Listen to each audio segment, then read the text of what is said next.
it's completely unacceptable that the Democrats are, basically holding all Americans hostage. Government workers who aren't being paid, people who need their food stamps, people who travel, people who are now concerned about their travel plans for Thanksgiving. The government is meant to be opened. It's meant to function and be fully funded. And I can say that Russ Vought is doing heroic things to try to minimize the harm from the Democrats' hissy fit about like Donald Trump's success. It's the only explanation for what's wrong right now. Director, what can President Trump do right now to help open the shutdown? He's heading, he's been gone in Asia, he's heading out of town. So what can he do to help reopen the government? Does he need to be meeting with Democrats right now? Well, President Trump just closed a number of historic deals with our Asian allies. He was able, along with Secretary Hassett and Jameson Greer, to negotiate an astonishingly good deal with China. He actually went above Spinal Tap and said it wasn't an 11 on the knob of success, it was a 12. I think I might give it a 13 because if you look at it, China is continuing to pay the tariffs that the president has put in place, but they're also opening up their trade with us and buying stuff from our farmers and so on. But Director, why won't the president meet with Democrats to talk about what they can do? The president takes phone calls all the time, but this is an issue with the Senate. The senators need to do their job. The job of the senator is to be a moderating influence in American culture, in American politics.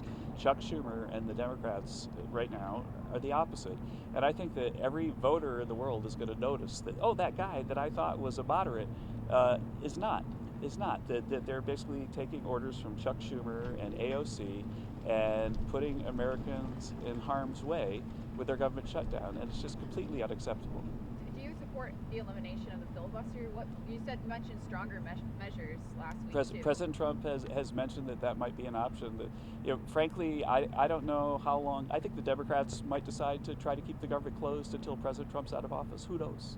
That there's no sense in what they're doing. Again, it feels like a hissy fit of a 2-year-old. Right do you now. think the premiums though, you call it a hissy fit, do you think that's a genuine concern that they have on the left? President Trump has made it clear that, as have the Republicans in the House and the Senate, that they're willing to discuss the premiums after the government's open and through the normal course.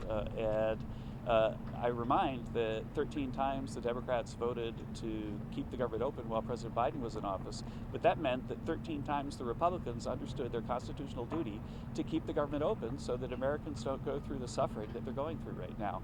It's completely preposterous that this is like the third time that we've had a government shutdown since President Trump is in office. So basically, when President Trump wins, the Democrats know that they've got a worthy opponent on their hands, and the only option that they seem to have is to shut the government down. And it's just like they're not doing their jobs.